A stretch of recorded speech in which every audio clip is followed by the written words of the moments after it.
କେବେ ଏମିତି ଭାବିଛନ୍ତି ଯେତେବେଳେ ପ୍ରକୃତି ନିଜେ ଶତ୍ରୁ ହୋଇ ଠିଆ ହୁଏ ସେତେବେଳେ ଜଣେ ସାଧାରଣ ମଣିଷ ପାଖରେ କ'ଣ ବା ରାସ୍ତା ଥାଏ? ତେବେ ଆସନ୍ତୁ ଆଜି ଆମେ ରଘୁବୀରଙ୍କ କାହାଣୀରେ ବୁଡ଼ିବା, ଯିଏ କେବଳ ହାଡ଼ଭଙ୍ଗା ଶୀତ ସହ ଲଢ଼ୁନଥିଲେ ବରଂ ନିଜ ଭାଗ୍ୟ ଆଉ ସମାଜର ଅସମାନତା ବିରୁଦ୍ଧରେ ବି ଲଢ଼ୁଥିଲେ। ଏହି ପ୍ରଶ୍ନଟା କେବଳ ରଘୁବୀରଙ୍କ ପାଇଁ ନୁହେଁ, ବୋଧହୁଏ ଆମ ସମସ୍ତଙ୍କ ପାଇଁ। ଜୀବନର ସବୁଠୁ କଠିନ ସମୟରେ ଯେତେବେଳେ ସବୁଆଡ଼ୁ ରାସ୍ତା ବନ୍ଦ ହୋଇଯାଏ, ଆଶା ବି ମରିଯାଏ, ସେତେବେଳେ ଜଣେ କ'ଣ କରେ? ଏହି ପ୍ରଶ୍ନକୁ ମନରେ ରଖି ଚାଲନ୍ତୁ କାହାଣୀ ଭିତରକୁ ଯିବା। ବାସ୍, ଏହି ଗୋଟିଏ ଲାଇନ୍ରେ ପୂରା କାହାଣୀର ଆତ୍ମାଟା ଲୁଚି ରହିଛି। ଏହା କେବଳ ପାଣିପାଗର କଥା ନୁହେଁ, ଏହା ଏକ ଏମିତି ସଂଘର୍ଷର କଥା ଯେଉଁଠି ପ୍ରକୃତିର କୋପ ସାଙ୍ଗକୁ ଗରିବୀର ଅଭିଶାପ ମିଶିଯାଇଥିଲା। ସତ କହିବାକୁ ଗଲେ ଏହା କେବଳ ଥଣ୍ଡା ନଥିଲା, ଏହା ଥିଲା ଏକ ଯୁଦ୍ଧ। ଆଉ ଏହା କୌଣସି ସାଧାରଣ ଶୀତ ନଥିଲା। ଏହା ଏକ ଏମିତି ଶୀତ ଥିଲା ଯାହାର ପ୍ରତିଟି ନିଶ୍ୱାସରେ ଥିଲା ବରଫ ଆଉ ଆଖିରେ ଥିଲା ମୃତ୍ୟୁ। ଗୋଟିଏ ଶିକାରୀ ପରି ସେ ଗାଁର ପ୍ରତିଟି ଦୁର୍ବଳ ଜୀବନକୁ ନିଜର ଶିକାର କରିବାକୁ ଚାହୁଁଥିଲା। ଏଇଠି ହିଁ ତଫାତଟା ସ୍ପଷ୍ଟ ହୋଇଯାଉଛି। ଗୋଟିଏ ପଟେ ଉଷୁମ ରେଜେଇ ଆଉ ନିଆରା ଆରାମ, ଆଉ ଅନ୍ୟପଟେ ହାଡ଼କୁ କାଟି ଦେଉଥିବା ଥଣ୍ଡା। ଦେଖନ୍ତୁ, ଶୀତ ତ ସମସ୍ତଙ୍କ ପାଇଁ ସମାନ ଥିଲା, କିନ୍ତୁ ତାର ଅନୁଭବ ସମାନ ନଥିଲା। ଧନୀ ଲୋକମାନେ ସୁରକ୍ଷାରେ ଥିଲେ, କିନ୍ତୁ ରଘୁବୀରଙ୍କ ଭଳି ଲୋକଙ୍କ ପାଇଁ ଖଣ୍ଡେ ଚିରା କମ୍ବଳ ହିଁ ଥିଲା ସାହା। ଏହା ହିଁ ଥିଲା ସେହି ସମୟର ସବୁଠୁ ବଡ଼ ସତ୍ୟ। ରଘୁବୀରଙ୍କ ପାଇଁ ଏହା କେବଳ ଏକ ଅନୁଭବ ନଥିଲା, ନା, ଏହା ତାଙ୍କ ଶରୀର ଉପରେ ଏକ ଲଗାତାର ଆକ୍ରମଣ ଥିଲା। କଳ୍ପନା କରନ୍ତୁ ତ, ପ୍ରତିଟି ନିଶ୍ୱାସ ଯେମିତି ଭିତରକୁ ଛୁରୀ ଭଳି ପଶିଯାଉଥିଲା, ଆଉ ପ୍ରତିଟି ମୁହୂର୍ତ୍ତ ମୃତ୍ୟୁକୁ ଆହୁରି ପାଖକୁ ଟାଣି ଆଣୁଥିଲା।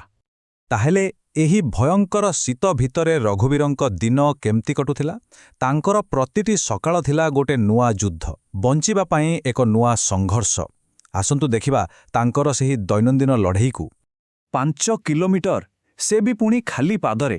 କେମିତିକା ଯନ୍ତ୍ରଣା ହେଉଥିବ ସତେ! ପ୍ରତିଟି ପାଦ ଯେମିତି ବରଫର କଣ୍ଟା ଉପରେ ପଡ଼ୁଥିଲା, ଆଉ ଘନ କୁହୁଡ଼ିରେ ଆଗକୁ କିଛି ଦେଖାଯାଉନଥିଲା। କିନ୍ତୁ କ'ଣ କରିବେ, ପେଟର ଭୋକ ଶରୀରର ଥଣ୍ଡାଠାରୁ ବହୁତ ବେଶୀ ଶକ୍ତିଶାଳୀ ଥିଲା। ଆଉ ଏହି ଜୀବନ ମରଣ ସଂଘର୍ଷ ପରେ ଦିନ ଶେଷରେ ତାଙ୍କ ହାତକୁ କ'ଣ ଆସୁଥିଲା?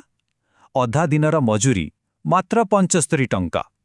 ଏହା ତାଙ୍କ ପରିଶ୍ରମର ମୂଲ୍ୟ କେମିତି ହେବ? ଏହା ତ ସିଧା ସିଧା ତାଙ୍କ ଗରିବୀର ପରିହାସ ଥିଲା। ଏ ଯନ୍ତ୍ରଣା କେବଳ ରଘୁବୀରଙ୍କର ନଥିଲା, ପୂରା ପରିବାର ଏଥିରେ ପେଶି ହେଉଥିଲା। ଥଣ୍ଡାରେ ହାତ ଲାଲ ପଡ଼ି ଫାଟି ଯାଉଥିଲା, ଘରେ ପିଲାମାନେ କାଶରେ ପଡ଼ିଥିଲେ, ଆଉ ପେଟକୁ ଯାଉଥିଲା କେବଳ ଶୁଖିଲା ବାସି ରୁଟି। ଭବିଷ୍ୟତ ପାଇଁ କୌଣସି ଆଶା ହିଁ ନଥିଲା। କୁହନ୍ତି ନା, ଯେତେବେଳେ ଲାଗେ ଯେ ପରିସ୍ଥିତି ଏହାଠାରୁ ଆଉ ଖରାପ ହୋଇପାରିବନି, ଠିକ୍ ସେତେବେଳେ ହିଁ ଭାଗ୍ୟ ସବୁଠାରୁ କଠୋର ପରୀକ୍ଷା ନିଏ। ରଘୁବୀରଙ୍କ ଜୀବନରେ ବି ସେହି ସମୟ ଆସିଯାଇଥିଲା, ଯେତେବେଳେ ଆଶାର ଶେଷ କିରଣ ବି ବରଫ ପାଲଟିବାକୁ ଲାଗିଲା। ଦେଖନ୍ତୁ କେମିତି ସବୁକିଛି ଦ୍ରୁତ ଗତିରେ ଖରାପ ହେଉଛି। ପ୍ରଥମ ଦିନ, କାମ ବନ୍ଦ, ମାନେ ଆୟର ରାସ୍ତା ବି ବନ୍ଦ। ତୃତୀୟ ଦିନ, ବାଧ୍ୟ ହୋଇ ଘରର ଜିନିଷ ଜାଳିବା ଆରମ୍ଭ ହେଲା।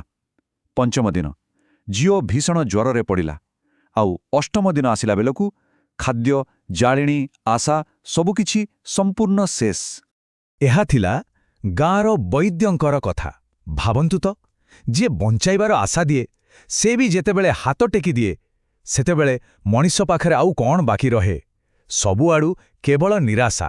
କିନ୍ତୁ ସେହି ଘୋର ଅନ୍ଧକାର ଭିତରେ ମାନବିକତାର ଏକ ଛୋଟ ଦୀପ କୋଉଠି ନା କୋଉଠି ଜଳୁଥିଲା। ଜଣେ ଦୟାଳୁ ମହିଳାଙ୍କର ସାହାଯ୍ୟ, ତାହା କେବଳ ଚାଉଳ ଓ ଗୁଡ଼ ନଥିଲା, ଏହା କିଛି ସମୟ ପାଇଁ ବଞ୍ଚିବାର ଏକ କାରଣ ଥିଲା। ତାଙ୍କ ଝିଅର ଏଇ କଥାଟିକୁ ଆସନ୍ତୁ ଟିକେ ଭାବିବା। ଯେଉଁ ରୋଷେଇ ଘରର ଧୂଆ ଆମ ପାଇଁ ଏକ ସାଧାରଣ କଥା, ସେହି ଛୋଟ ଝିଅଟି ପାଇଁ ତାହା ଥିଲା ଜୀବନର ପ୍ରମାଣ। ଏଥିରୁ ବୁଝାପଡ଼ୁଛି ଯେ ସେମାନଙ୍କ ପାଇଁ ବଞ୍ଚି ରହିବାଟା ହିଁ ସେତେବେଳେ ସବୁଠାରୁ ବଡ଼ ଉପଲବ୍ଧି ଥିଲା। ଏବଂ ଏଇଠୁ ହିଁ କାହାଣୀ ଏକ ନୂଆ ମୋଡ଼ ନେଲା। ଯେତେବେଳେ ସବୁ ରାସ୍ତା ବନ୍ଦ ହୋଇଗଲା, ରଘୁବୀର ନିଜକୁ ପରିସ୍ଥିତିର ଶିକାର ହେବାକୁ ଦେଲେ ନାହିଁ।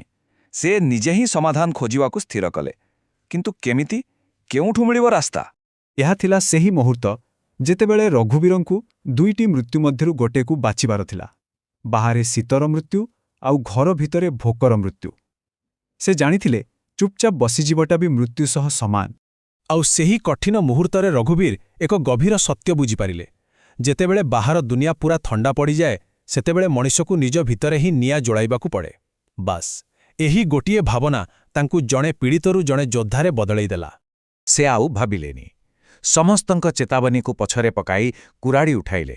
ମୃତ୍ୟୁର ଭୟକୁ ଅଣଦେଖା କରି ସେହି ବରଫାବୃତ ଜଙ୍ଗଲ ଭିତରକୁ ଚାଲିଗଲେ।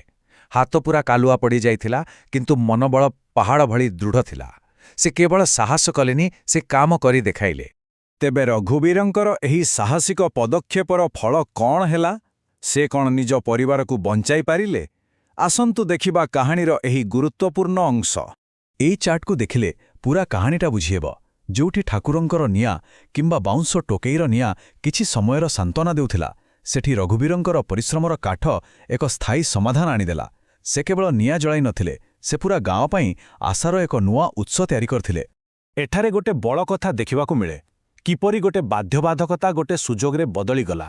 ରଘୁବୀର ଗାଁରେ କାଠ ବିକ୍ରି କରି ନିଜ ସହିତ ନିଜ ସାଙ୍ଗମାନଙ୍କ ପାଇଁ ମଧ୍ୟ ଜୀବିକାର ଏକ ନୂଆ ରାସ୍ତା ତିଆରି କଲେ। ଶେଷରେ ତାଙ୍କ ଚିମ୍ନିରୁ ବାହାରୁଥିବା ଧୂଆଁ ଆଉ କେବଳ ବଞ୍ଚି ରହିବାର ସଙ୍କେତ ନଥିଲା, ଏହା ଥିଲା ପୂରା ଗାଁକୁ ଜୀବନ ଫେରି ଆସିବାର ସଙ୍କେତ। ଏହା ଥିଲା ଆଶା, ସାହସ ଆଉ ପୁନର୍ଜୀବନର ପ୍ରତୀକ। ଏହା ହିଁ ଥିଲା ରଘୁବୀରଙ୍କ ଶିକ୍ଷା ଆଉ ପୂରା କାହାଣୀର ସାରାଂଶ। ଏକ ଶକ୍ତିଶାଳୀ ବାର୍ତ୍ତା ଯାହା କହେ ଯେ ବାହାରର ପରିସ୍ଥିତି ଯେତେ ବି କଠିନ ହେଉନା କାହିଁକି, ଯଦି ଭିତରେ ସାହସ ଅଛି, ତେବେ ଶେଷରେ ଜିତ୍ ନିଶ୍ଚୟ ହେବ। ଆଉ ଏହି ପ୍ରଶ୍ନ ସହିତ ଆମେ ଆଜିର ଆଲୋଚନା ଶେଷ କରୁଛୁ। ଭାବିବାକୁ ଗଲେ କେଉଁ ଶୀତ ସତରେ ସାହସର ନିଆଁକୁ ଲିଭାଇ ପାରିବ? କାରଣ ସତ କହିଲେ ମଣିଷର ସାହସ ଆଗରେ କୌଣସି ଶୀତ ବେଶୀ ସମୟ ତିଷ୍ଠିପାରେ ନାହିଁ।